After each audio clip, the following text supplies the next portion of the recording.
El mismo Marx exigía que los filósofos no solo interpretaran el mundo, sino que lo cambiaran. Filoparchando, una construcción del pensamiento en colectivo. Vení y construyamos pensamiento juntos. Don Gustavo, lo que no entiendo es todo esto, ¿para qué? ¿Para qué? ¿Cómo que para qué? Pues ¿para qué le sirve a usted la dignidad? ¿Ah? ¿Que esa palabra no existe o qué? ¿O no la usan ya en televisión?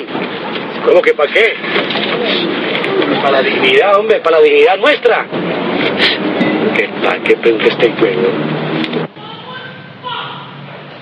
Con grandes expectativas y un sentimiento de orgullo, la sociedad medellinense espera haber realizado el metro de la 80 y así poder decir ante el mundo que Medellín es una chimba.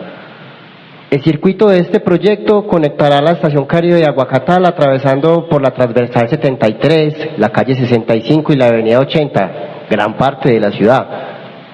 Esta extensión del metro, que mejorará la movilidad de Medellín, es celebrado como símbolo del progreso y la pujanza antioqueña.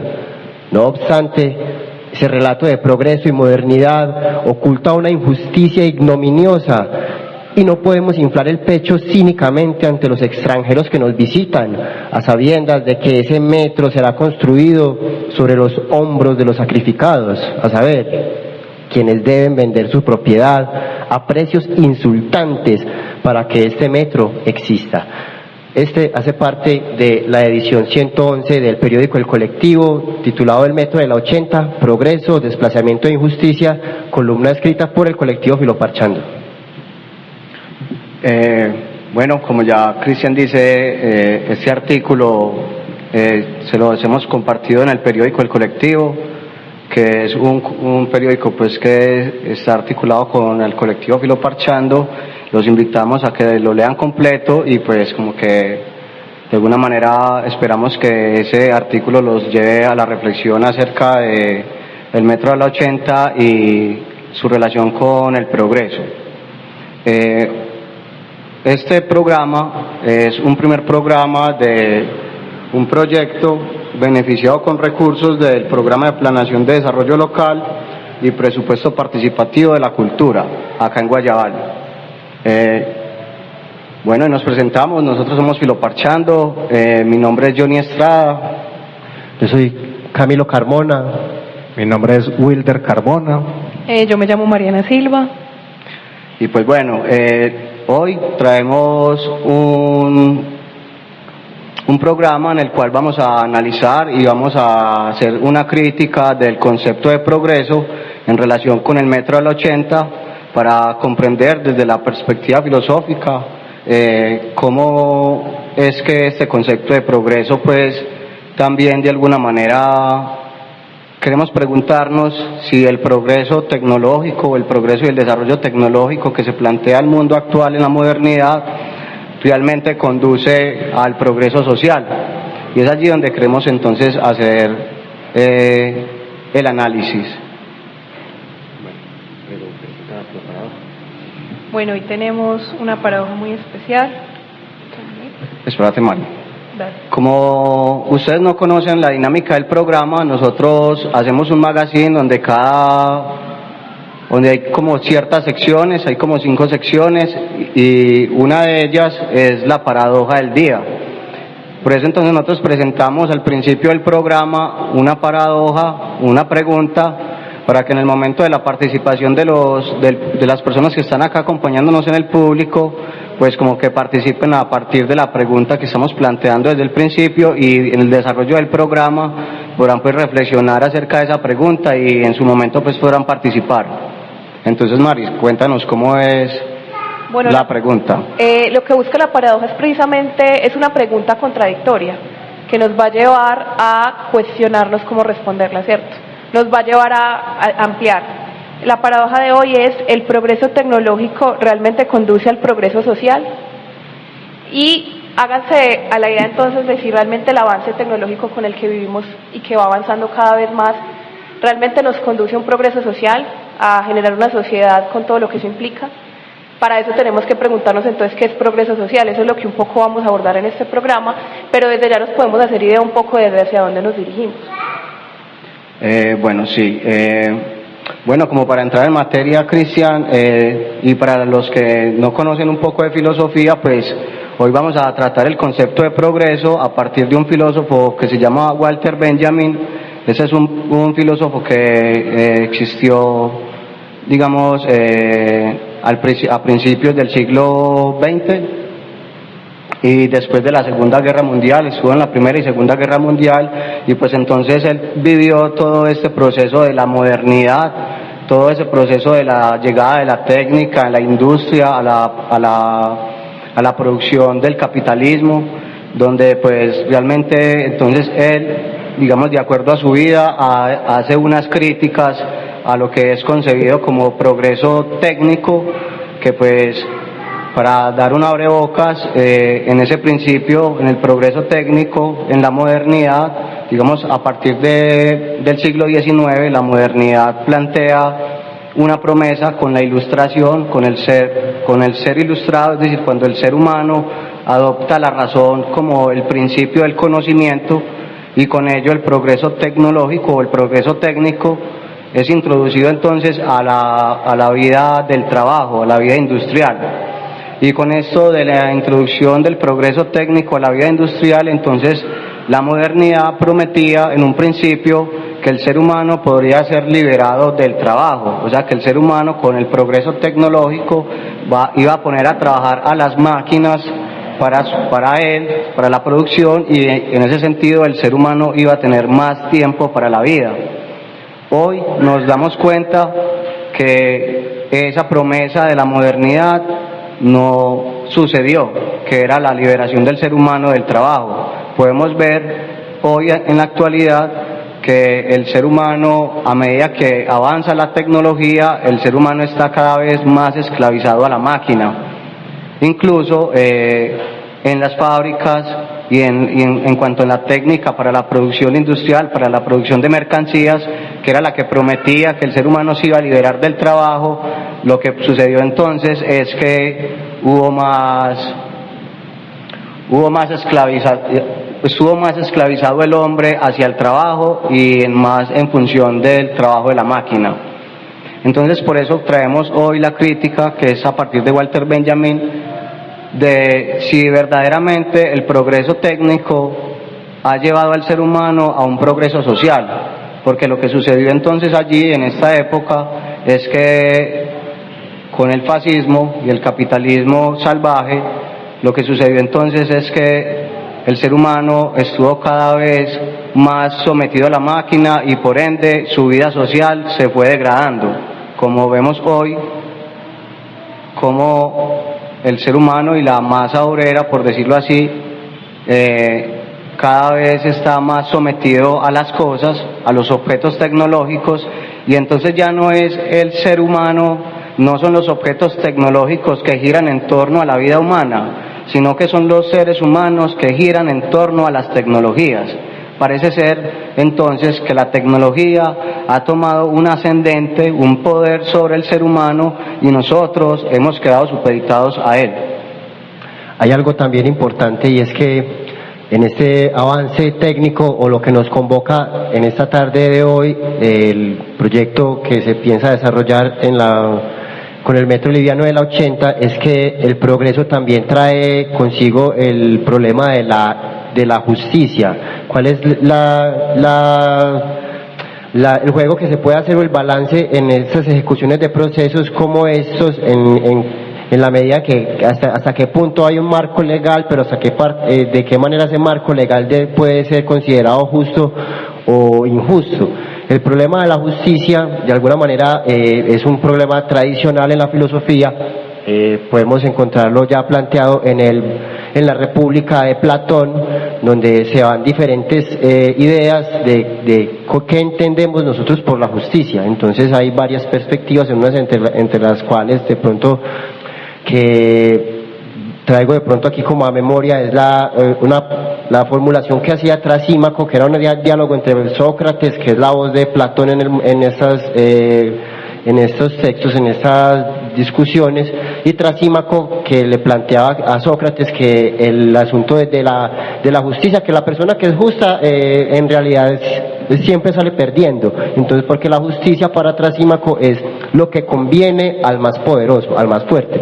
En este caso que estamos hablando del problema del metro del 80, ¿quién es el más poderoso acá? Podríamos hablar del Estado, podríamos hablar de la empresa privada, que es la que desarrolla el proyecto, que está amparado por un marco legal jurídico que le permite, si bien hacer un ofrecimiento de los avalúos a como a ellos les conviene, no en relación a qué grado de justicia hay para las comunidades que en este caso, como la sede en la que nos encontramos en esta tarde, tienen que entregar, si no se venden, tienen que entregarlos, ¿cierto? Si no se venden al precio que ellos deciden, entonces ¿hay justicia en este caso? Esa es la pregunta que queremos desarrollar esta tarde. Es importante entonces que entendamos que aquí lo que estamos como debatiendo es qué entendemos por progreso. Entonces ya vimos que en una instancia el progreso lo entendíamos como un avance tecnológico, pero hay que entender también algo, ¿qué es la tecnología? ¿Eso qué ha significado? Antes una cuchara pues era tecnología, claramente lleva un avance, yo uso una cuchara y antes no la usaba, eso es un avance, ¿cierto? Pero hemos visto que eso ha cambiado. Un automóvil, pues claro que eso significó un cambio entonces en la forma en que nos desplazamos, ya no tenemos que invertir tanto tiempo. El celular, ¿hace cuánto tenemos celular? No sé. ¿Quién podía tener un celular primero? El celular en los 90, comenzaron las panelas, el 11-0 y Pueblo. eso cambió la dinámica de tecnología, y ahora las redes sociales. Las personas ya venden por redes sociales, ya no necesitan locales. Usted hace una página y vende su producto. Entonces eso ha cambiado la forma como nos relacionamos con nosotros mismos. Ya es muy fácil uno montar un negocio por internet y listo.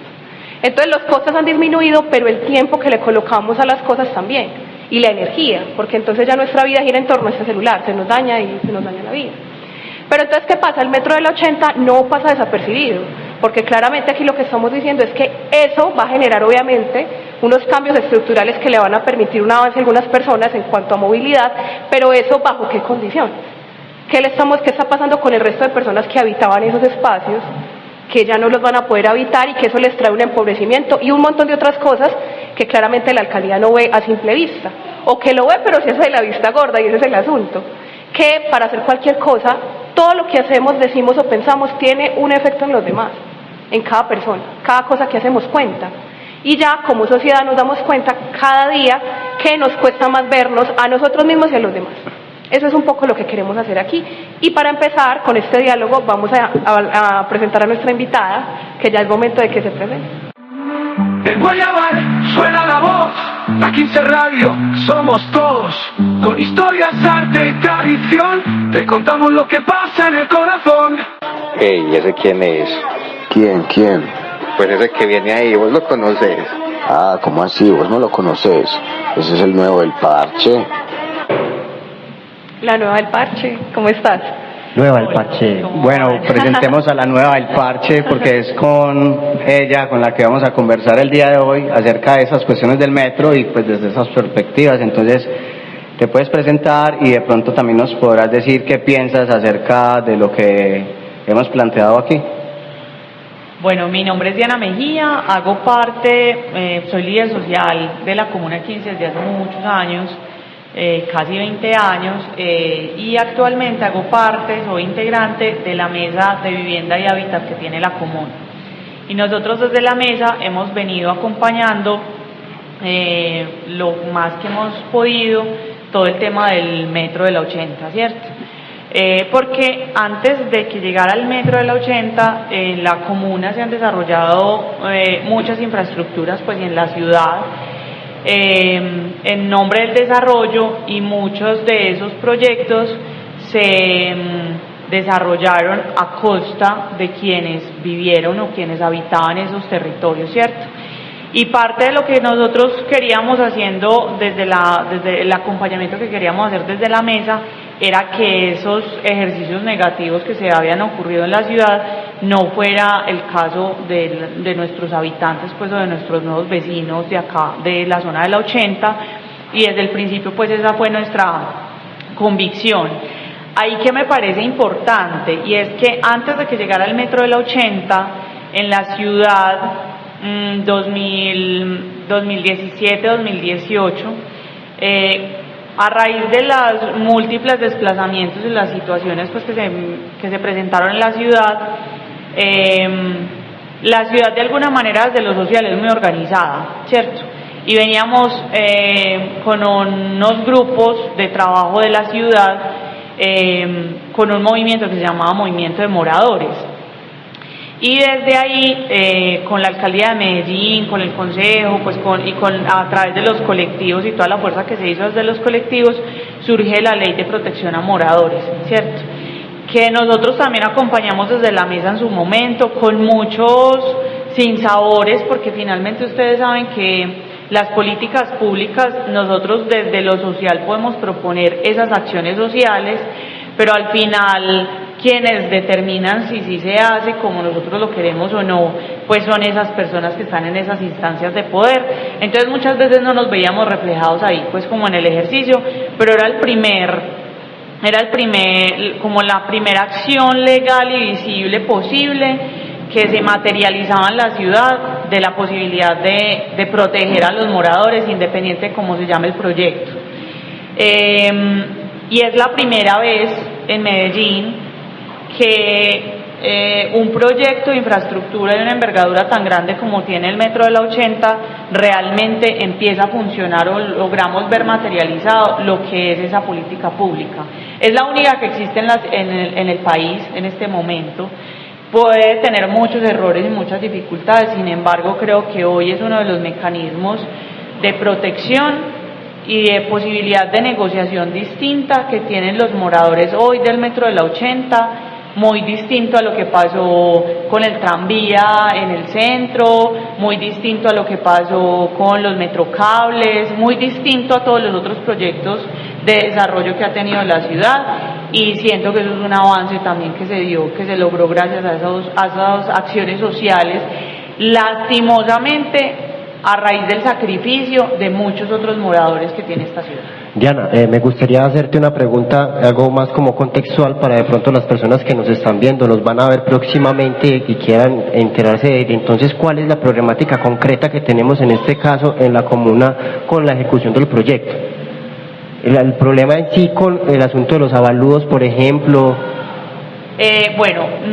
Inicialmente, cuando se arrancaron los primeros ejercicios de negociación, estamos hablando en el 2000, cuando estábamos en pandemia, fueron como esas primeras reuniones que empezaron a tener los 2020. moradores, 2020, empezaron a tener esas primeras conversaciones y esas primeras negociaciones, y en ese momento, en esas reuniones, como eran virtuales, incluso la mesa no estaba involucrada en el proceso.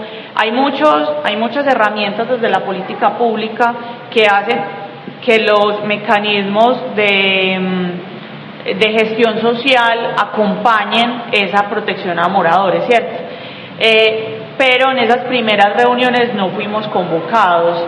También sentimos que ni siquiera el mismo Metro del 80 entendía cómo coger esa política sí estaba ahí, pero eso con qué se come, eso para qué sirve.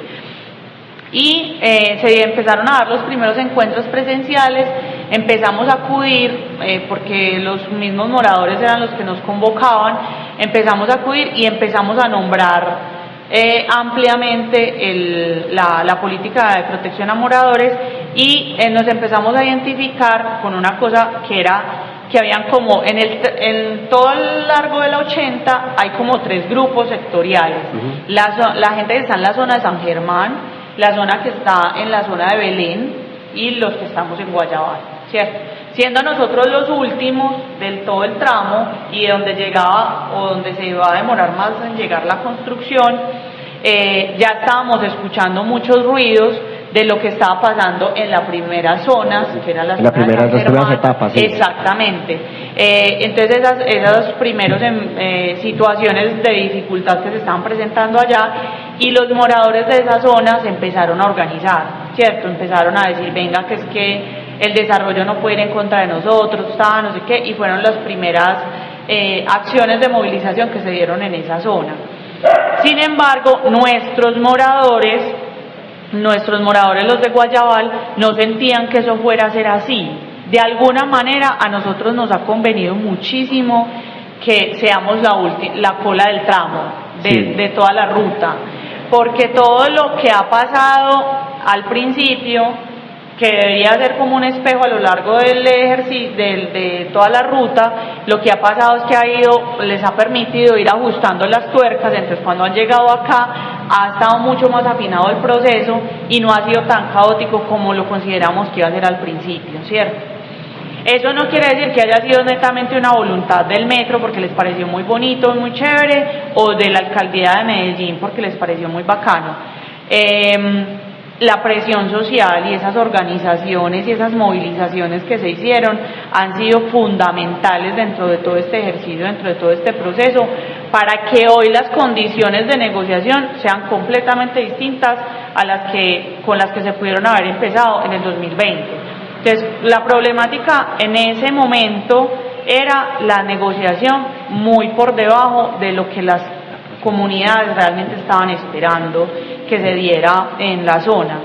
Porque hay una cosa que es muy clara, y es que donde nosotros estamos ubicados hoy, realmente lo que vale en este espacio es la ubicación. O sea, nosotros estamos sobre la 65, al lado de la 80, a 2 cuadras de la avenida Guayabal, tenemos unas rutas de acceso increíbles, la ubicación es plana, tenemos demasiadas cosas a nuestro favor que hacen que este territorio sea supremamente apetecido y que las condiciones que hoy goza esta zona pues no las íbamos a encontrar fácilmente en otro lugar, o que si las encontrábamos iban a estar muy por encima del valor avaluado inicialmente o pagado a cada una de las personas, por lo tanto no iban a ser unas condiciones adecuadas para esas comunidades que se estaban teniendo que ir de manera obligatoria en bien del desarrollo. Y una cosa que siempre hemos dicho y que hemos coincidido con los propietarios: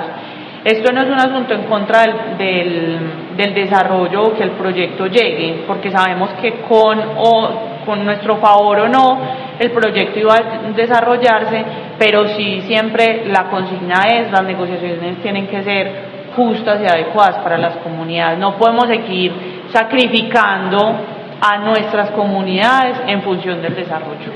Diana, tocas puntos muy interesantes. Yo creo que podemos avanzar a la próxima sección para darle cuerpo a la conversación. Pues sí, yo creo que Diana plantea cosas muy interesantes. Ahí yo creo que para pasar a la próxima sección les damos unas puntadas precisamente desde la visión de Hegel, de cómo el Estado como individuo, como esa máxima manifestación del espíritu, es lo importante.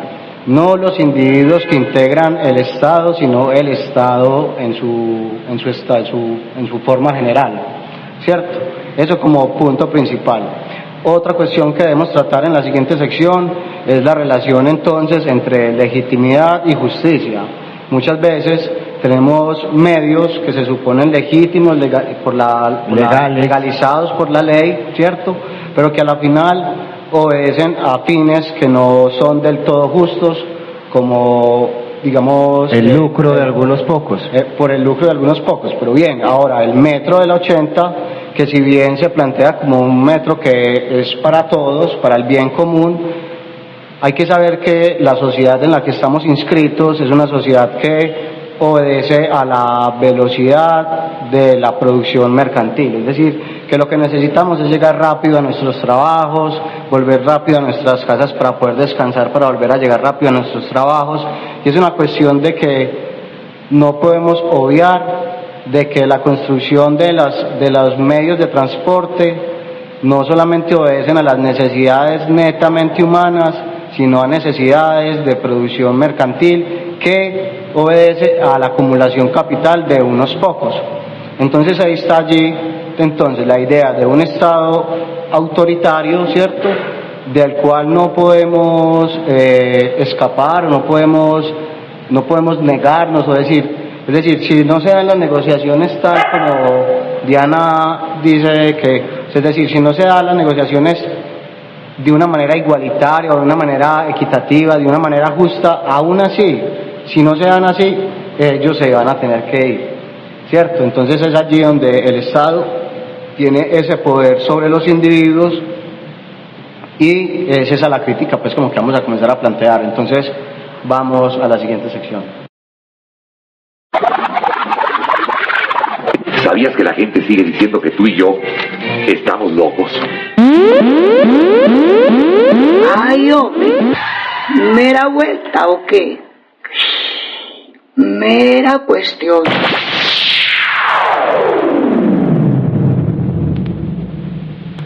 Bueno, entonces continuando con lo que dice Diana, que me parece algo bastante importante y me parece bastante curioso y algo de admirar, es que la gente se haya articulado y que se haya organizado para plantear esta política pública de protección a los moradores, porque es solamente de esa forma colectiva de resistencia que se puede, valga la redundancia, resistir ante, digamos, ante las injusticias que el Estado pudiera cometer, ¿cierto? Eso sí, entonces el Estado presenta el desarrollo o el progreso como una cuestión de bien común, por lo cual tiene que sacrificar a unos particulares que son los que viven en esas zonas y que plantean entonces que ese bien general es superior al bien particular. Eso pues entonces como lo que planteábamos aquí desde la visión hegeliana, ¿cierto?, del Estado.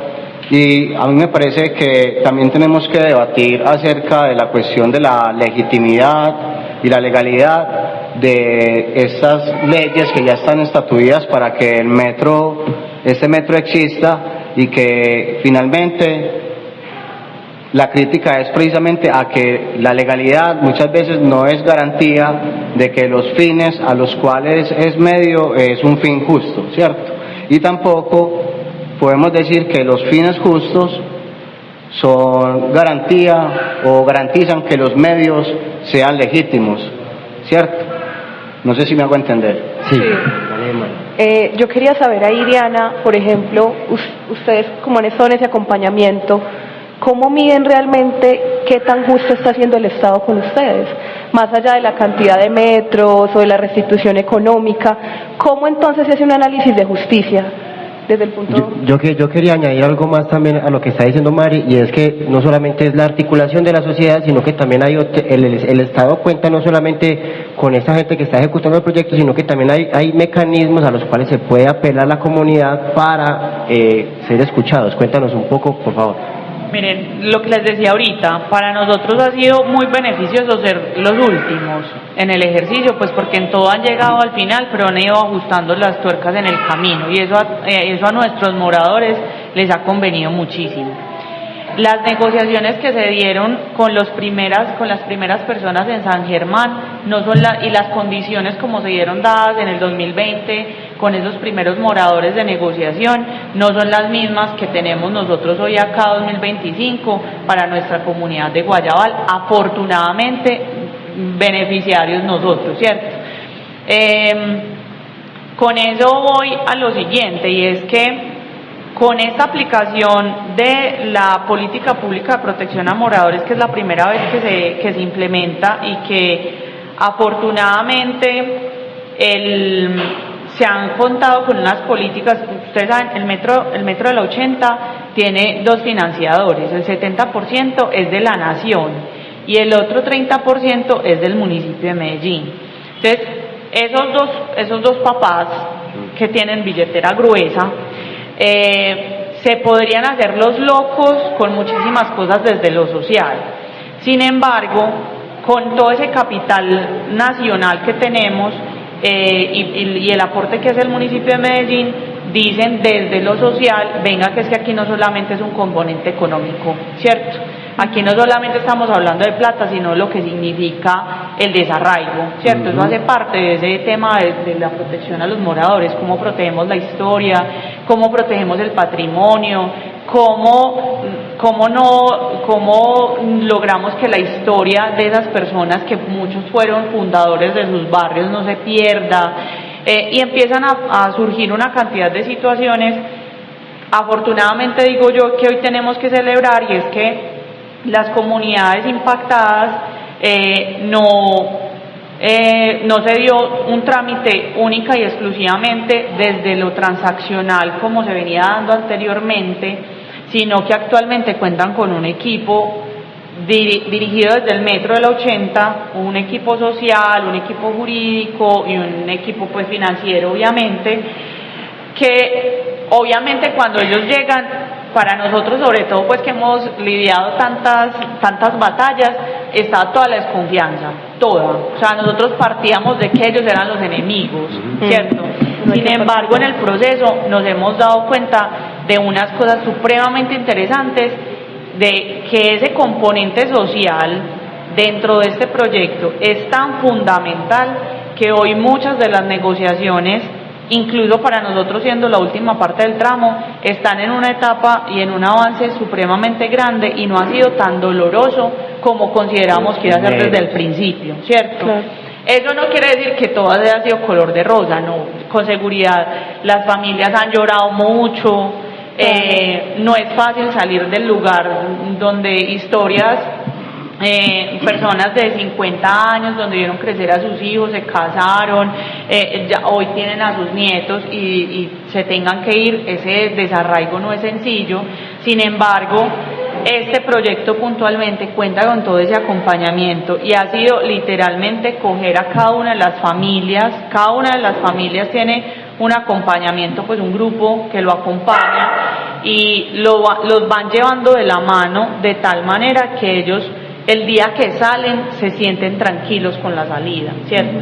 Muy distinto el ejercicio como lo vivimos, por ejemplo, y de pronto algunos lo recuerdan, lo que fue el proceso de Naranjal, las negociaciones fallidas que hoy siguen teniendo las familias en el tranvía de Ayacucho, familias que después de 20 años todavía no han logrado llegar a tener unas negociaciones adecuadas con la misma empresa del Metro de Medellín, ¿cierto? Pero entonces son dos posiciones completamente distintas que estamos viendo hoy y que afortunadamente otros tuvieron que recorrer ese doloroso camino para que hoy esta negociación no sea tan traumática como la que tuvieron ellos.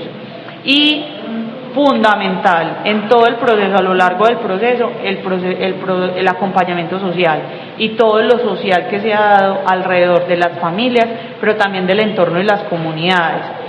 Vean, el metro siempre ha sido muy inteligente y yo creo que cuando la mayoría de los que estamos acá nos tocó la época de cuando el metro empezó a hacer pedagogía, 10 años antes de que empezara en funcionamiento, ¿cierto? Entonces ellos iban a las instituciones educativas, armaban los rompecabezas, hacían una cantidad de cosas enseñando el tema de la cultura metro. Básicamente esas son de las acciones que se retomaron dentro de este proyecto y hoy lo que hacen es un ejercicio de sensibilización en todo lo largo del trayecto del proyecto, de tal manera que la gente no lo siente como un perjuicio, sino como un vecino más que va a llegar a sumar a la comunidad. Okay. Eso es muy valioso porque mira que estamos entendiendo la justicia como algo biopsicosocial, o sea, biológicamente hay que tener unas características, o sea, esas personas que emigran de sus casas necesitan una satisfacción de su biología, necesitan poder llegar a un espacio adecuado, donde puedan vivir, donde se adecue a eso. Psicológico, porque psicológicamente se transforma algo, tengo que emigrar, tengo que hacer un duelo de ese lugar en donde habité tanto tiempo y estar en otro espacio. Y social, porque entonces esos vecinos con los que yo habitaba, ese perrito, ese jardincito, todo eso cambia. Entonces, cuando la justicia se permite eso, nos damos cuenta de que hay un panorama que cambia. Eso me parece muy chévere que lo comentes, porque claramente a veces no vemos esas cosas. Nos quedamos simplemente en un panorama más de extranjeros, como nos hacemos de la vista gorda de las cosas y solamente vemos víctimas y victimarios, cuando realmente la vida no es víctimas y victimarios. La vida es un montón, todos, casi que todos, somos víctimas y victimarios todo el tiempo de nuestra propia vida, y más en términos sociales. Todo el tiempo pasan muchas cosas, es necesario analizarlo a profundidad y te agradezco tu respuesta. Había también algo de lo que estabas diciendo, Diana, que me parece muy valioso, y es que como de alguna manera, digamos, tomar como el mal menor, digamos, en este caso, como estamos en el último tramo, se ha construido o se ha sabido, digamos, aprovechar lo que pasó con anterioridad en otros espacios, no solamente con este proyecto, sino con proyectos anteriores que sentaron precedente, en este caso, para para que la comunidad misma entienda cómo son las dinámicas que tiene el progreso de la ciudad, que esto es imparable porque la ciudad no va a dejar.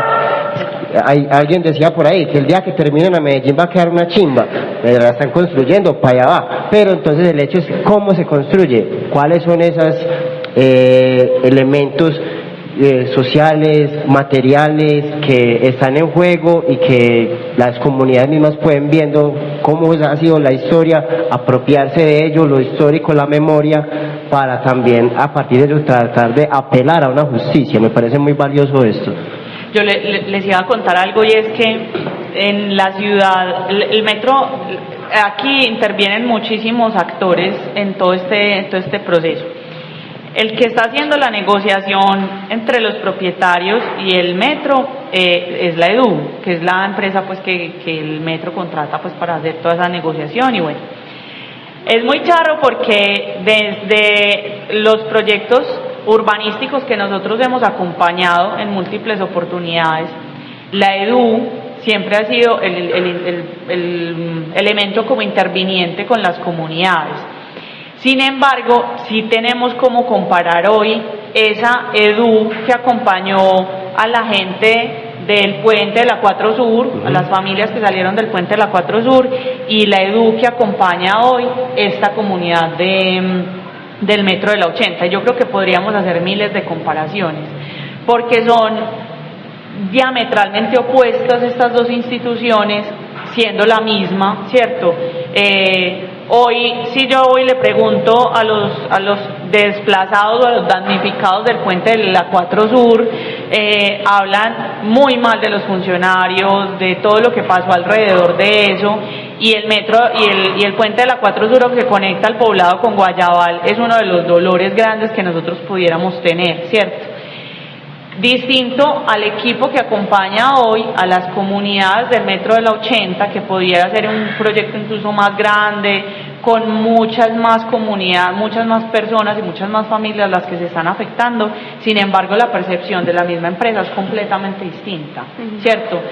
Y se lo atribuyo directamente al componente social, pues no es lo mismo que a vos te llegara un evaluador y te dijera tu casa te vale 3 pesos y tómelo o déjelo, y si no dentro de si no lo hacemos sacamos. Expropiación, porque los términos todo el tiempo en ese momento fue expropiación, muy distinto a la conversación que hoy se tienen con las comunidades. Y es importante decir que aquí también, dentro del proyecto o a lo largo del proyecto, también ha habido unos componentes de expropiación. Sin embargo, hemos averiguado qué ha pasado con esos componentes de expropiación y no ha sido puntualmente a personas o a familias, han sido más temas desde lo legal. Por ejemplo, el andén de una franja en la zona de Belén, por ejemplo, era más fácil hacer un proceso de expropiación de ese pedacito, de ese cuadro, que comprarle al municipio de Medellín o a la persona pues que se determinara, ¿cierto? Han habido otros casos que han sido que a las familias les ha convenido más que les hagan el proceso de expropiación porque era una casa familiar y eran 50 herederos y no sé qué, entonces ponerse de acuerdo.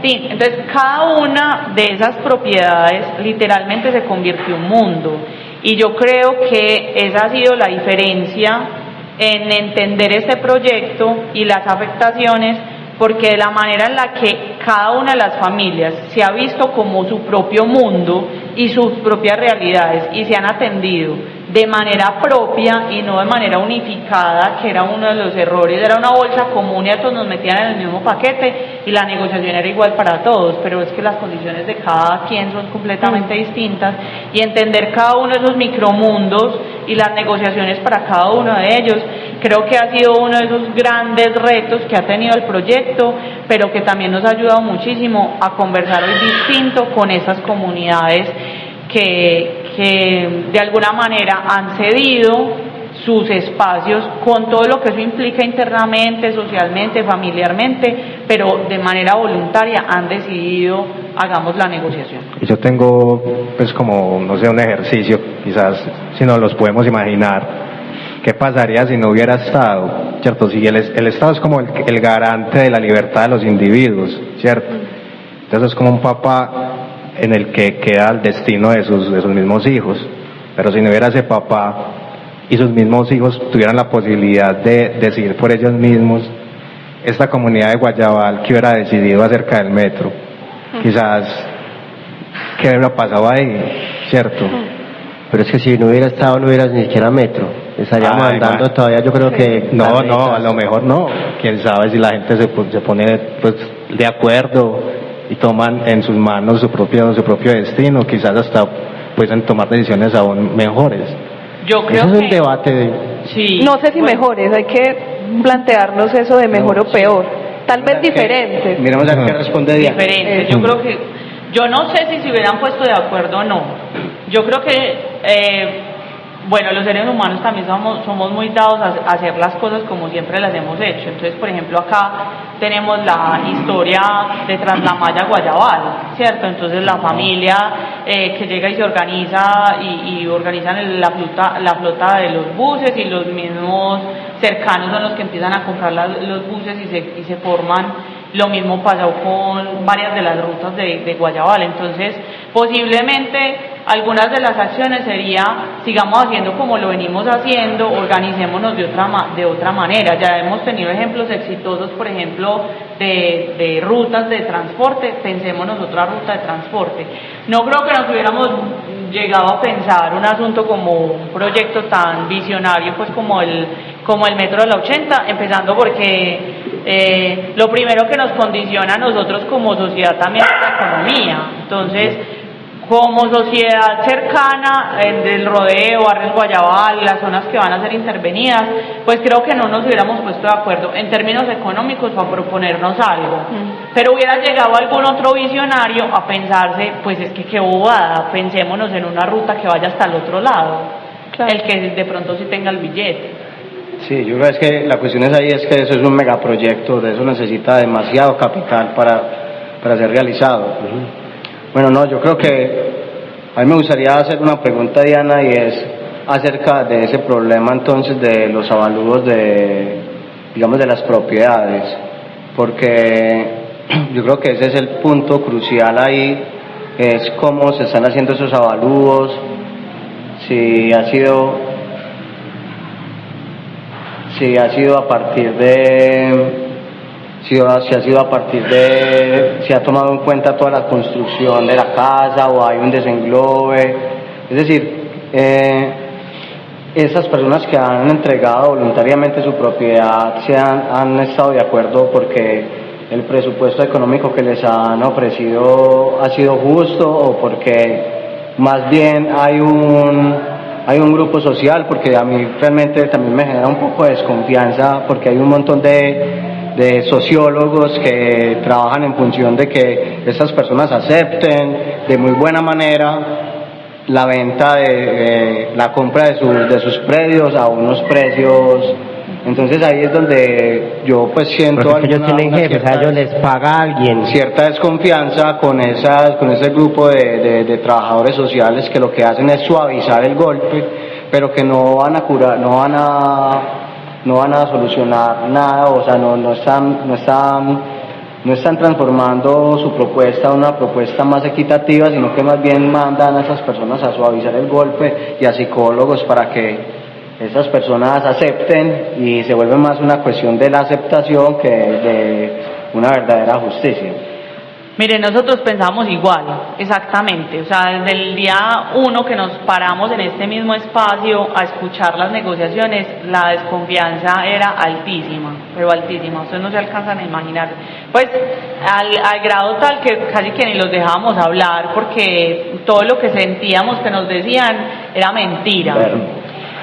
Sin embargo, hay que decir que las cosas han mejorado gratamente.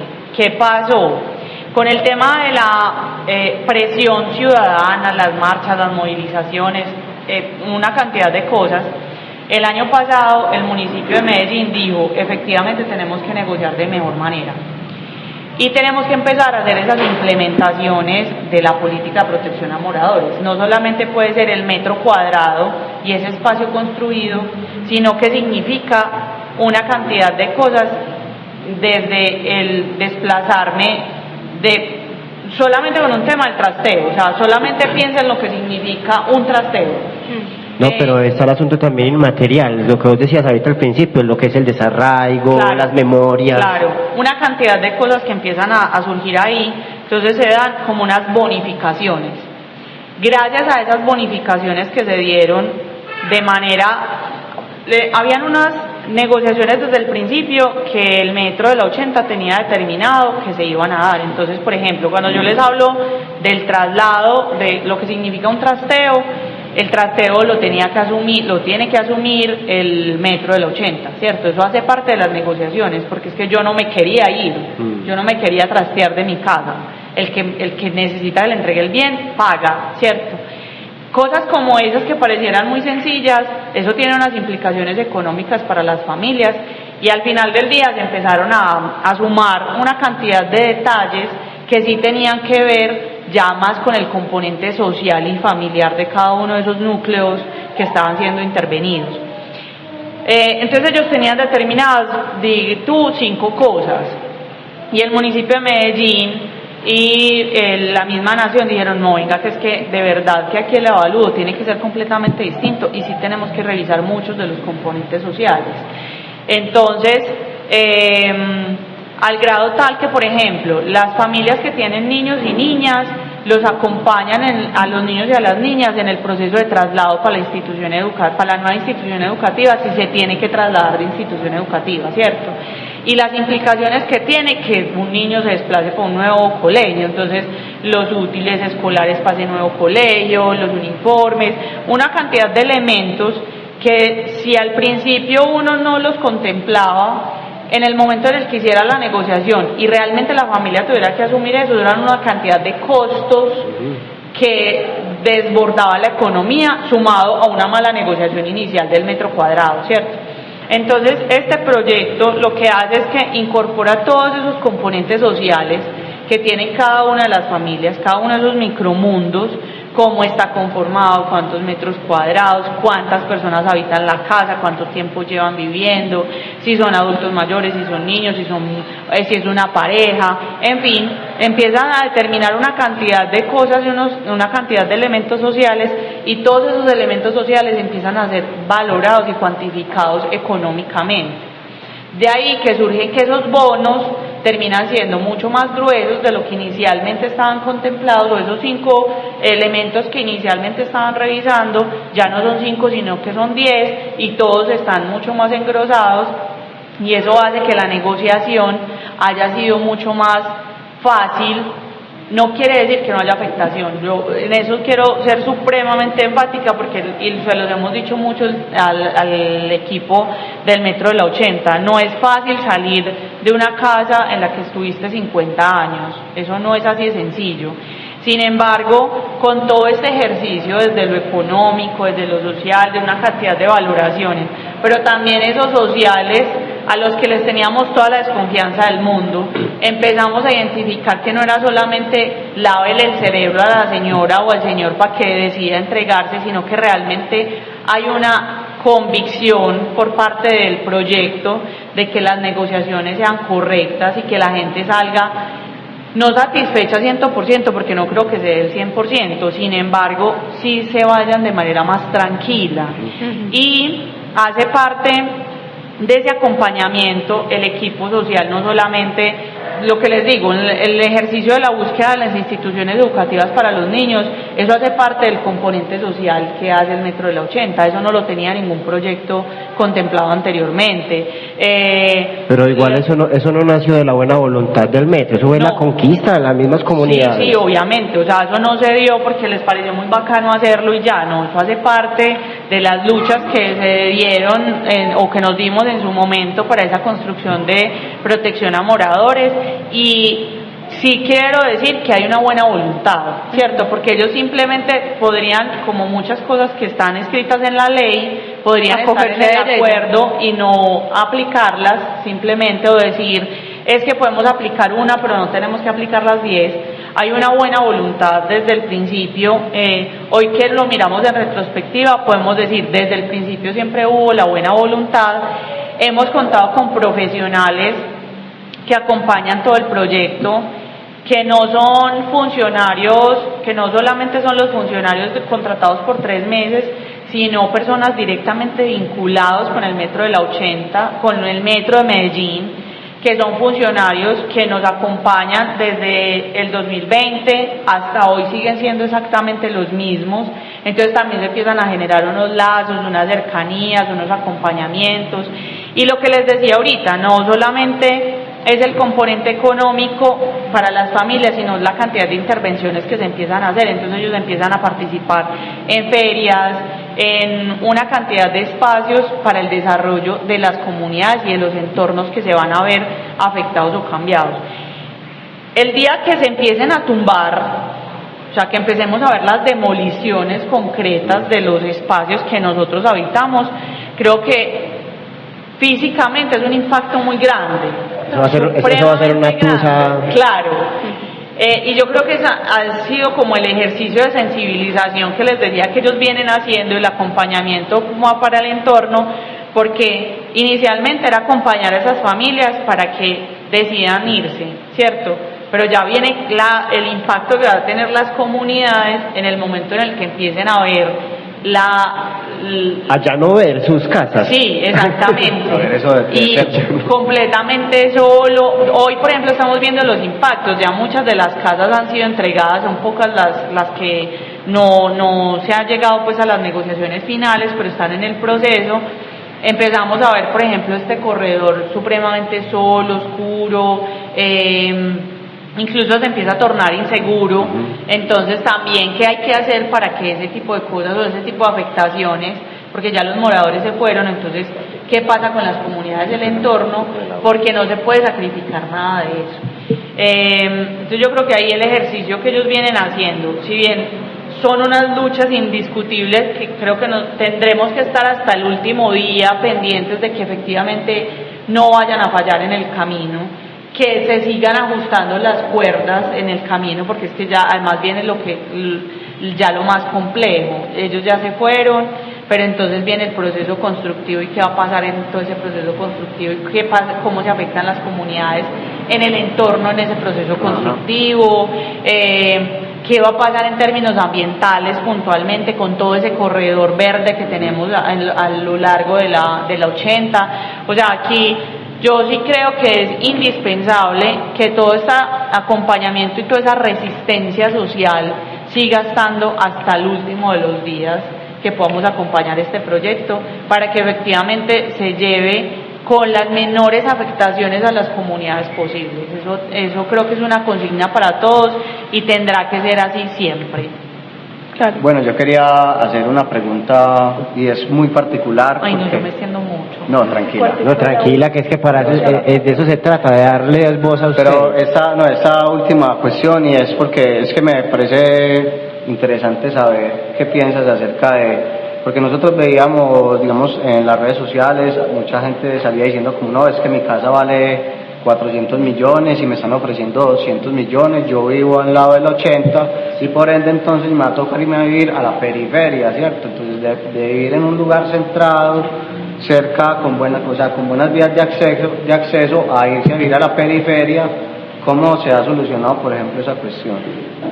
Vean, eso no se ha solucionado en un 100%, sin embargo el tema de los bonos, eso ayudó muchísimo en el tema de las negociaciones, porque efectivamente la negociación que se dio al principio, esos primeros moradores, esas primeras zonas en San Germán, esas primeras personas que salieron, su negociación fue muy por debajo de lo que ellos incluso esperaban, siendo unas malas negociaciones. O sea, la expectativa estaba, vamos a hacer una mala negociación, y lo ofertado fue por debajo de esa mala negociación.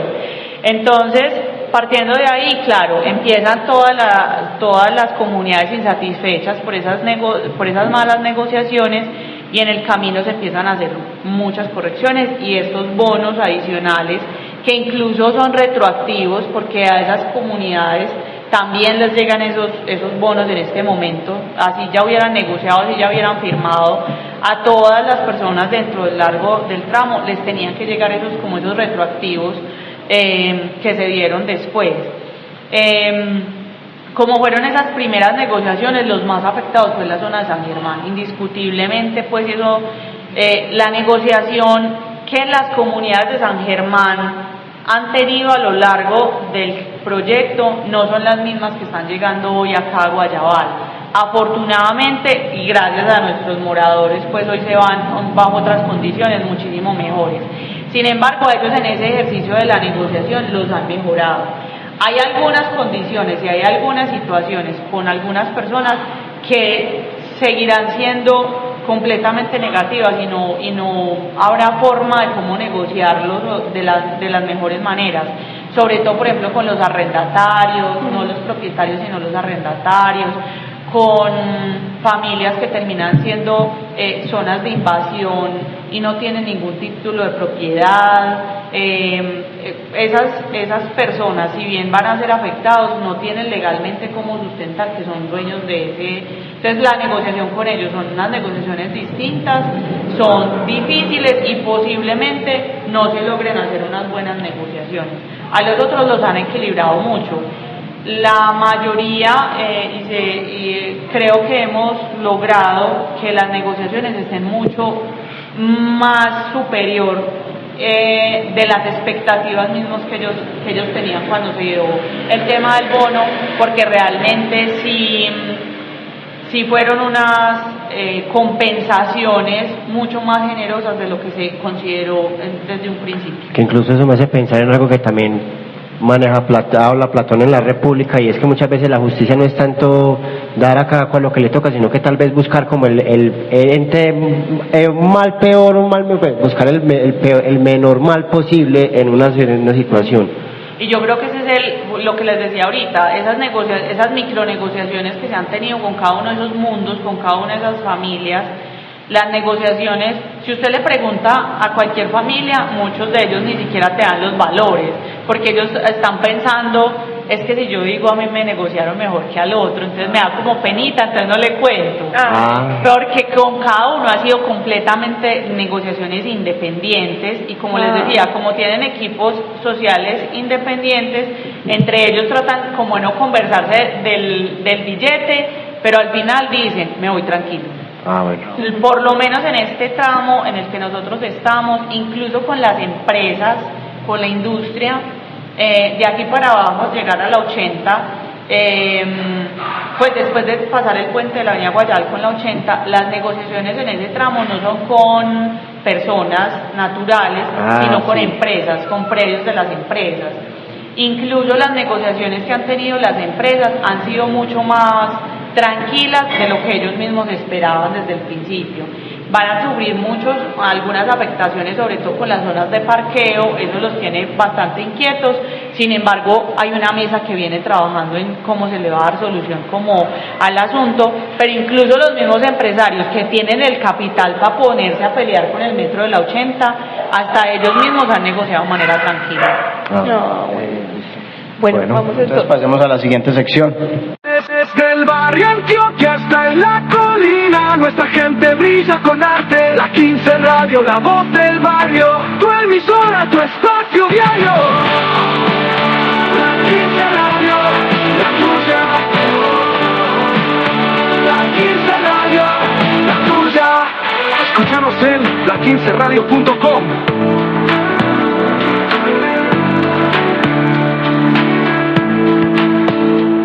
Ey, compa, ¿y qué pensás vos? Dilo, en el cuartico de la U.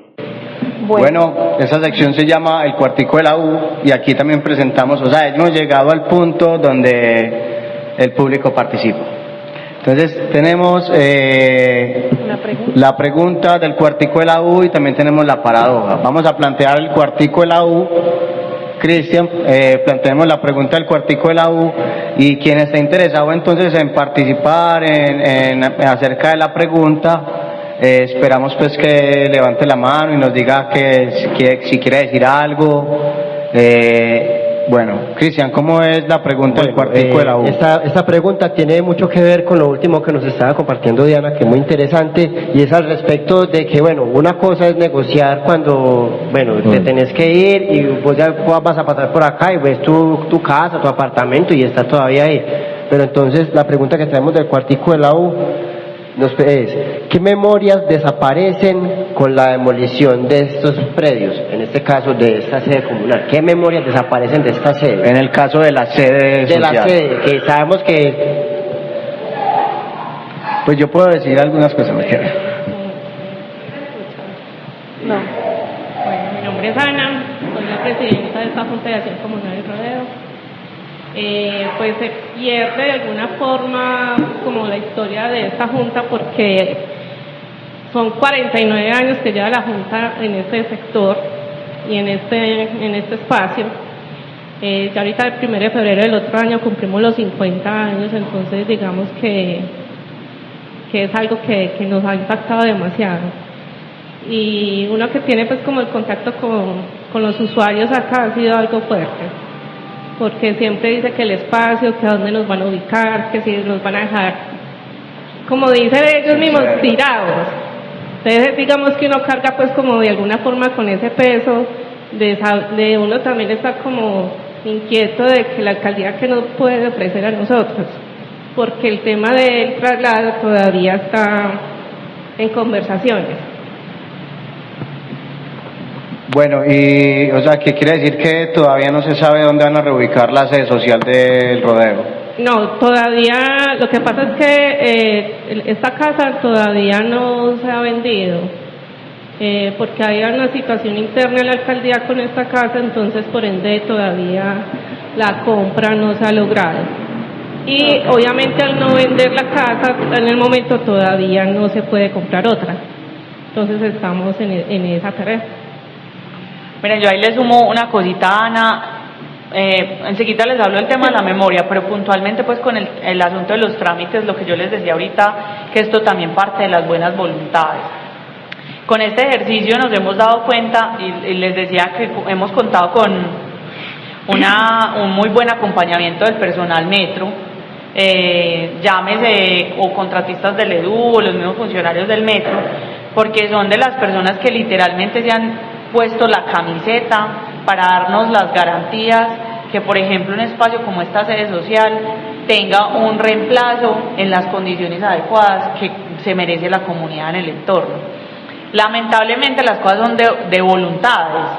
Paradójicamente, quien no se ha movilizado en función de que esto se dé o con la celeridad que nosotros quisiéramos que se dé es la misma alcaldía de Medellín. Paradójicamente, quienes no se están moviendo para que las cosas se den al ritmo que se deberían de dar es la Secretaría de Participación Ciudadana. Entonces dice uno, volvemos al tema de la paradoja, tan teso que los que nos están afectando nos quieren ayudar y el que debería de querer recibir la ayuda está sentado esperando a ver, no sé, si escampa o pasa cualquier cosa porque no ha hecho las acciones. Y finalmente esto sí es un tema de voluntades. Si el metro realmente lo quiere compensar, lo quiere hacer y todo eso, el que recibe en este caso, que es el dueño de este bien, que es la Secretaría de Participación Ciudadana de la Alcaldía de Medellín, pues debería ponerse también la camiseta en el mismo sentido para darle solución a esta acción. Entonces, mientras nuestros otros moradores están haciendo unas negociaciones y lo están haciendo de manera tranquila, nosotros seguimos muy preocupados con lo que vaya a ocurrir con esta sede si no se logra hacer una negociación, porque la voluntad de la alcaldía de Medellín en este caso ha sido la que ha retrasado todo el proceso. Eso es increíble. Pues yo creo que ahí es donde está, pues no sé, yo siempre he tenido la visión de que la administración actual tiene unos modos de operar que realmente son complejas. Pues yo ponía el ejemplo incluso en el artículo que le compartimos aquí en el periódico El Colectivo. Veíamos también, por ejemplo, las problemáticas que sucedieron en los inviernos de este año, que muchas familias fueron desalojadas de sus casas sin garantía alguna de reubicación, y la alcaldía y pues la administración junto con el DAGREP les decían: no, les vamos a dar 500.000 pesos durante 3 meses, y con eso pues entonces ya. Entonces yo creo que tiene más que ver con una cuestión de la administración actual, no exactamente directamente pues con el ente de la alcaldía como gobierno que También ha habido alcaldías muy buenas, pero esta en lo particular es muy mala.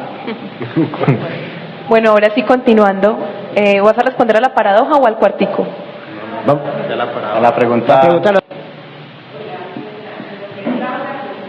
De Guayabal, y a mí me parece muy grato pues que hagamos justamente esa pregunta, porque siento que no hemos hablado lo suficiente de eso que se pierde cuando las personas se tienen que ir de un territorio, ¿cierto? Y me parece pues muy valioso como la postura que han puesto acá de lo que ellos tienen que negociar y como todo eso, pero yo creo que el tema del desarraigo, del separarse del territorio, pues como que también es muy importante y es un tema crucial en todo este proceso y en esta mega obra. A mí se me viene a la mente una señora que se llama Ruth, ella es una propietaria de acá, ella es una señora que tiene alrededor de 80 años, si no estoy mal, y ella es una de las fundadoras del rodeo, que es un sector pues de los que van como a desaparecer, uno de los edificios que hay acá cerca a la sede, y ella participó en un proyecto hace como 2 añitos cuando nos empezamos a preguntar por qué iba a pasar con las personas que habitaban en este lugar. Y ella nos contaba entre lágrimas que ahí crió sus hijos, ahí hizo toda su vida, ella compró esa casa y en esas 4 paredes ella construyó todo lo que, pues como toda su vida, ¿cierto? Y ahí la vivió.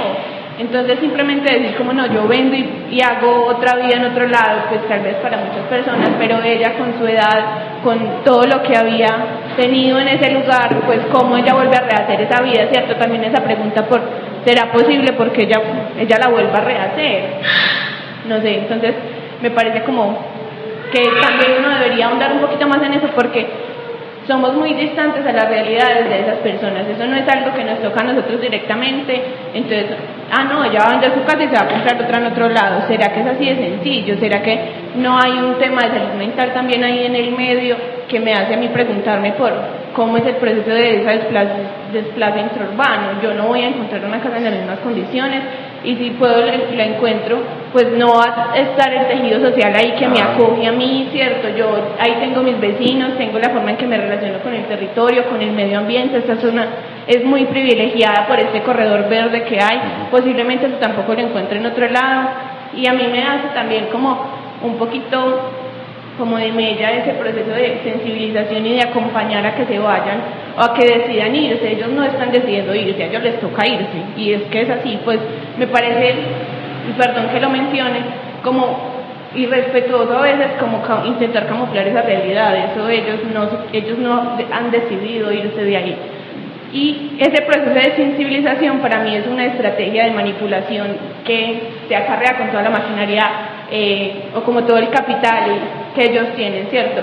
Que estén en todos los lugares diciendo, miren el metro cómo va a ser de chévere, no es más que una estrategia para intentar convencernos de que eso va a ser progreso, pero eso es despojo disfrazado de progreso. Muy bien. Pues yo quería también agregar algo a eso, y es en la cuestión de la memoria, y es que precisamente el progreso tiene esta cuestión de que apunta al futuro y olvida el pasado. Es decir, al progreso no le importa el pasado, sino que lo que le importa es todo lo que promete el futuro, y ese progreso tecnológico, ese desarrollo tecnológico apunta pues entonces a ese futuro y pasa por encima de las injusticias que tenga que pasar. Y es decir, y todo eso queda en el pasado. Ahorita veremos entonces que quienes disfruten del metro en 15 años, en 20 años, no van a saber lo que sucedió en ese territorio, no va a haber una cuestión de rememoración, y todos esos proyectos, por ejemplo la casa de la señora que tenía un proyecto de vida, donde tuvo una familia, donde se construyeron unos sueños también, unos proyectos de vida. Todos esos proyectos y esos sueños quedan en el olvido, ¿cierto? Y eso es algo que es una característica del progreso, y del progreso en cualquier sentido, es de que siempre deja ruinas por donde pasa. Es como creer que las paredes son paredes y no han sido las salvaguardas de las memorias y de las historias de las personas. Ajá. Porque siento que hay una premura aquí en ese momento, ya no. Y pues bueno, entonces vamos a pasar a la paradoja, como para terminar La sección, el programa con la cuestión sobre Más allá de las cosas, que es una sección sobre arte, pues, que vamos a tratar de analizar desde el arte también esta cuestión del metro. Espero que la hayan pensado bien. ¿Te gusta la filosofía? ¿Qué tanto sabes de filosofía? Responde la paradoja del día. Entonces la paradoja que habíamos propuesto al principio es si el progreso tecnológico realmente conduce al progreso social. ¿Qué pensamos ahí? A partir de todos estos elementos que se han discutido en la mesa. ¿Quién quiere hablar, Jeje?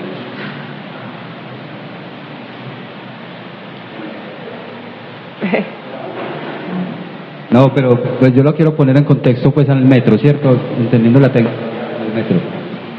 Yo digo que si es un progreso para unos pocos, no es un progreso, ¿cierto? Y no es justo porque eso no es un beneficio para Guayabal, y Guayabal es el que está pagando ese beneficio, ¿cierto? Me parece muy paradójico que ellos se planean eso muy descontextualizados del territorio. Yo no sé si ustedes han visto cómo es el diseño del metro, pero hay algo que a mí no me cabe en la cabeza, y es que para ellos es más fácil quitar más de 160 casas que comerle un pedacito al cementerio, ¿cierto? Porque si ustedes ven este tramo, al frente no hay sino manga, ¿cierto? Y en la primera parte ni siquiera hay tumbas, nada. O sea, yo no entiendo por qué no es más fácil hacerlo allá, que prefieren ellos venir, o sea, les respetan más la casa a los muertos que a los mismos vivos, ¿cierto? Yo no entiendo eso. Entonces, creo que eso es un beneficio para las élites, ¿cierto? Lo que hace parte, quien maneja el cementerio es parte de esa oligarquía de acá, y eso no lo van a permitir. Eso no está diseñado para nosotros acá en Guayabal, eso es para conectar el occidente con el oriente, ¿cierto? Eso es Belén y Poblado, es lo mismo que el puente de la 4 Sur, que queda en la calle 2 Sur, pero como en el Poblado de la 4 Sur le pusieron la 4 Sur, ¿cierto? O sea, yo no creo que eso sea un progreso, esa tecnología no nos va a traer un progreso social, sino que eso muestra más como esa brecha donde unos son más oprimidos y otros tienen los beneficios. Acá no necesitamos eso, acá ya están todos los corredores viales por los que nosotros podemos llegar a nuestras casas. Ese metro no es para nosotros. Yo me preguntaba incluso ahorita que por qué no hace entonces el metro elevado como se hizo el tramo en el centro. Eso, otra cosa, o sea, vos hablabas ahorita de las periferias y demás, allá no hay vías de acceso, allá llegar en un carro es complejo, cuando hay un choque la gente se queda embalada 3 horas. ¿Por qué no arreglan esas vías? Allá sí hay necesidades de movilización, de movilidad. Acá no. Guayabal tiene muchas vías de acceso, es más, son puros cordones viales que conectan toda la ciudad. Hay otros lugares donde hay más necesidad de obras, de movilidad, pero allá no hay valorización, allá no hay esa clase que puede tener ese estatus que quieren darle a la ciudad con el metro. Eso no quiere, el metro no es en realidad una opción para mejorar las condiciones de movilidad. Las condiciones sociales venden, ¿cierto? Y hay algo que hay que agregar, y es que, según lo pues también en línea lo que decía Camilo, es que también el metro, pues en ese mismo orden de ideas, es también la gentrificación. ¿Para quién estamos construyendo la ciudad, cierto? Estamos construyendo la ciudad para mostrar la ciudad al extranjero, para una ciudad para mostrar, pero entonces por eso ponen el metro acá, pero los problemas reales que existen en las periferias, en los barrios, esos problemas sí no son solucionados, porque esos no son los barrios que son para mostrar, sino esos lugares más centrados, ¿cierto? Entonces hay una verdadera intención no de generar un progreso social, sino más bien de generar un progreso de innovación que permita a Medellín posicionarse en el mundo. Hay algo muy importante, que tiene que ver con eso de mostrarse, y es algo que tiene que ver con la siguiente sesión, que vamos a ir a dar la entrada y continúo. Bien. Desde Guayabal transmite la 15 Radio. Más allá de las cosas. Esta sesión tiene que ver con más allá de las cosas. ¿Y qué es más allá de las cosas? Estamos hablando de un problema de justicia, política, un problema social y económico. Vamos a tocar eso, pero desde otro ángulo, por ejemplo, el arte. Y en este caso la estética es todo lo que nos rodea, las percepciones, tanto lo que nos agrada como lo que no. Y hay algo que mencionaba el compañero, y es que todo eso que nosotros vemos en la ciudad tiene que ver con una categoría estética que se llama el kitsch. ¿Qué es lo kitsch? Lo kitsch es una categoría que tiene que ver con la copia. Y es que básicamente Medellín se está convirtiendo en una copia de una ciudad europea, por ejemplo. Entonces ese metro que se ve súper sofisticado y todo eso, y es una dinámica que no solamente tiene que ver con Medellín, eso ya arrastra a los pueblos. Entonces, por ejemplo, en Jardín, si ustedes ven, antes las casas de Jardín eran casitas normales, en el parque habían pues los bares normales donde la gente tomaba, las cantinas. Ahora, si ustedes van al parque de Jardín, que van a ver puros cafés que toman vino. ¿Y qué eso qué es? Una mercantilización para el extranjero. ¿Y por qué? Porque como nos queremos hacer visibles y estamos bajo esas dinámicas también de la gentrificación, entonces lo kitsch es eso, nos volvemos una copia muy parecida a cualquier otra cosa, pero con los riesgos que eso trae para nuestra propia economía e idiosincrasia. Entonces ya... Y la identidad cultural. Los murales que antes se hacían ya se hacen con otros colores, porque las casitas todas tienen que verse como bonitas, como azulitas, cuando antes eran de barro normal, ¿cierto? Entonces, ¿qué pasa? Que el metro obedece a eso mismo, y es que ya todo lo que rodea esta creación termina siendo eso. Hay algo que lo kitsch estudia, y es el gigantismo, y es que entre más grande mejor, es más llamativo, más público llama, más dinero mueve. Y si ven, pues entonces claramente el que se haga una obra así de grande obedece a eso, obedece a esa dinámica del kitsch que no solamente está afectando Medellín, sino toda Latinoamérica. Cada vez nos queremos parecer más al extranjero para vendernos y sentirnos mejor, cuando realmente estamos perdiendo todo lo que somos, ¿cierto? Y uno podría agregar ahí, Mariana, que también hace parte entonces de eso que es la colonialidad del eurocentrismo, ¿cierto? De querernos parecer, o más bien no querernos parecer, sino que ya nos han colonizado de alguna manera nuestra propia psicología, nuestra propia psiquis, se ha introducido de tal manera que nosotros entonces queremos parecernos al europeo, pero es que precisamente el mundo europeo occidental se ha introducido en Latinoamérica de una manera colonizante, ¿cierto? Es como que finalmente también obedece a esa cuestión de la colonización. Bueno, había algo también que hablábamos nosotros para la preparación del programa, y es que frente a este tema de las injusticias, del quienes pagan el pato para el progreso, hay un cuento de una escritora estadounidense que se llama Ursula K. Le Guin, y el cuento se llama Los que se alejan de Homelas. El cuento trata más o menos de lo siguiente, es un cuento muy corto, es muy breve, y habla de una ciudad que se llama Homelas. Es una ciudad utópica en la cual todos sus habitantes viven muy holgadamente, muy felices, tranquilos, hay progreso, la gente no tiene pues como guerras, no hay ejércitos, no hay, pues, es una ciudad pues, utópico. Es utópica en la medida en que hay una calidad de vida pues que desearíamos todos. Pero entonces viene el pero, que es que en la ciudad, en un sótano escondido, hay un pequeño niño, una niña de hecho entre 8 y 10 años, que está alejado de todo el mundo, lleva un trato inhumano, vive casi que desnudo en un cuarto pequeñito de 3x3 donde no tiene ni ventilación ni nada, nadie puede hablar con él ni tratar de ayudarlo. Todos en la ciudad de Homelas han ido a ver al niño, todos saben que el niño está ahí y que de esas condiciones en las que vive ese niño es la garantía de que el resto de la ciudad viva en esa perfección, que es más o menos una extrapolación exagerada del problema de la metro del 80 y del metro del 80, que son muy pocas las personas que tal vez van a tener que, con todo el dolor del alma, abandonar lo que fue su hogar, sus historias, sus vecinos, y tal vez para que ese dolor de ellos es el que sustenta que la ciudad pueda mostrarse cada vez más pujante ante el mundo. Sí. Yo quisiera decir algo, pues porque inicialmente nos centramos como el tema de los moradores, y yo celebro pues tener el equipo que se tiene pues desde el metro del 80. Sin embargo, cuando uno empieza a escuchar este tipo de reflexiones, indiscutiblemente ha sido un tema que lo hemos conversado en múltiples oportunidades, y es que no es gratuito que el metro de la 80 vaya a pasar por la 80, ¿cierto? Y no es gratuito que mañana vamos a tener mar, y no es gratuito que dentro de 15 días el aeropuerto se vaya, y no es gratuito el desarrollo que se empieza a dar en un sector como Guayabal, que además hace parte pues de los macroproyectos Río Sur que tiene la ciudad de Medellín.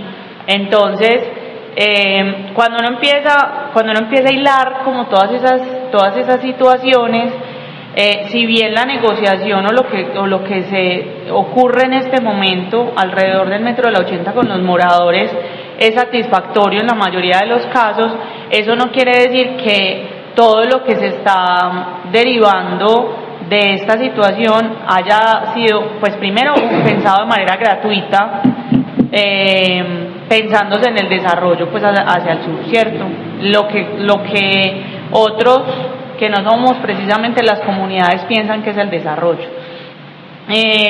No es gratuito que entonces un lote como el de Arcadia haya tenido la posibilidad de construir ese centro comercial sin tener las licencias ambientales, por ejemplo, en ese espacio, en un espacio que es icónico y que finalmente también el metro de la 80 lo irá a beneficiar. No es gratuito que el mar esté pensado para hacer sobre la 70, ¿cierto? No es gratuito que se siga dando toda la conversación alrededor del gran parque para Medellín, en un entorno que es el único entorno que hoy cercano al río Medellín se conserva un plano y se conserva plano y no tiene construcción en altura porque lo que lo impide es al aeropuerto, ¿cierto? Entonces sí es necesario empezar a hilar todas esas cosas porque no son casos aislados o no son situaciones que empiezan a pasar porque a alguien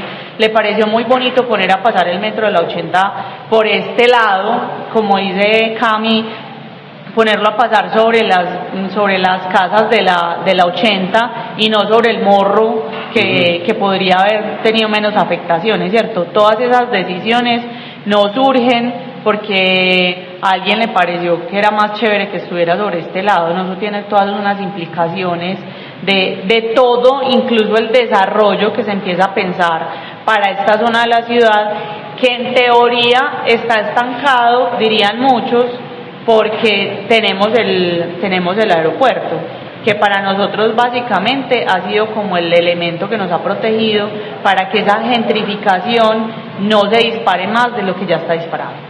Bueno, creo que hemos tenido una gran conversación con Diana, con ustedes también. Muchísimas gracias, Diana. Muchísimas gracias. Gracias. Bueno, Diana. ahorita vamos a pasar a una nueva sección ya para ir terminando con este encuentro.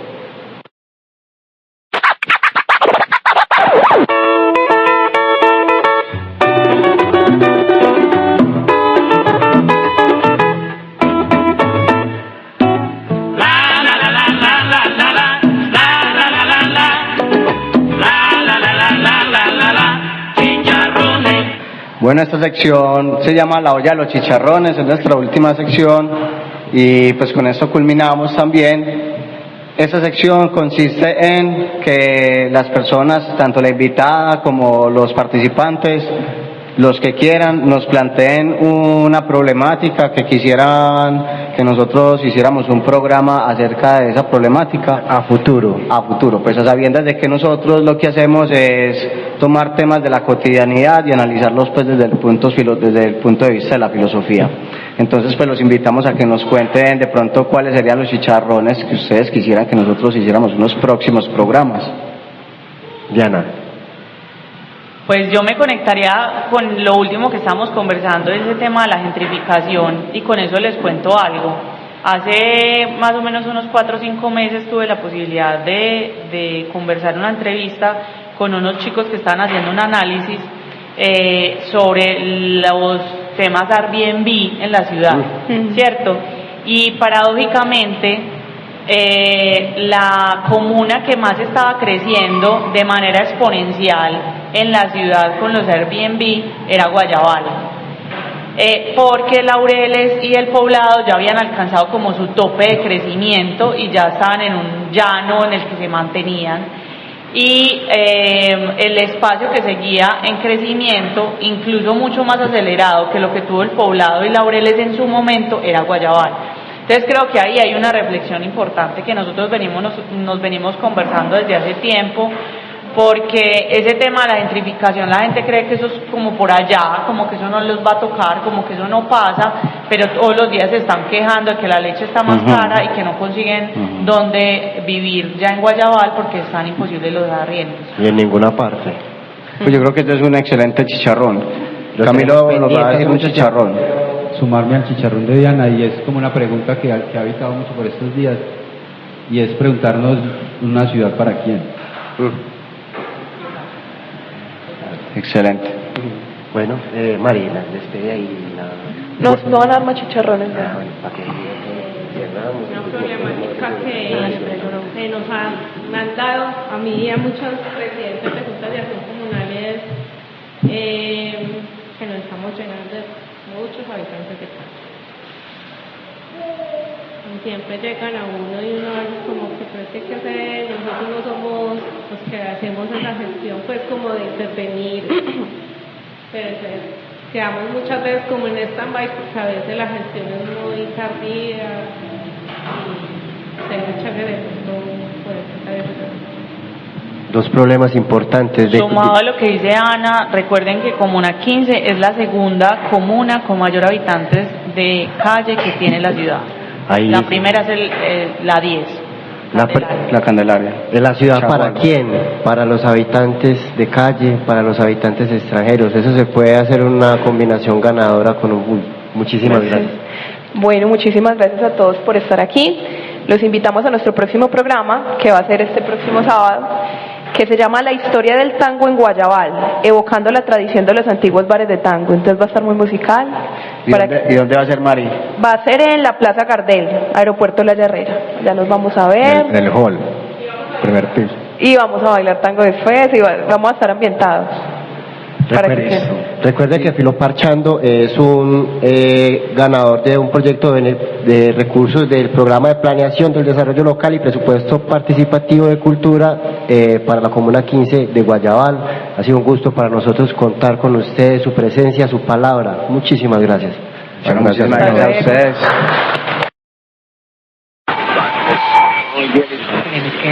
El mismo Marx exigía que los filósofos no solo interpretaran el mundo, sino que lo cambiaran. Filo Parchando, una construcción del pensamiento en colectivo. Vení y construyamos pensamiento juntos. Producto priorizado con recursos del Programa de Planeación del Desarrollo Local y Presupuesto Participativo de Cultura.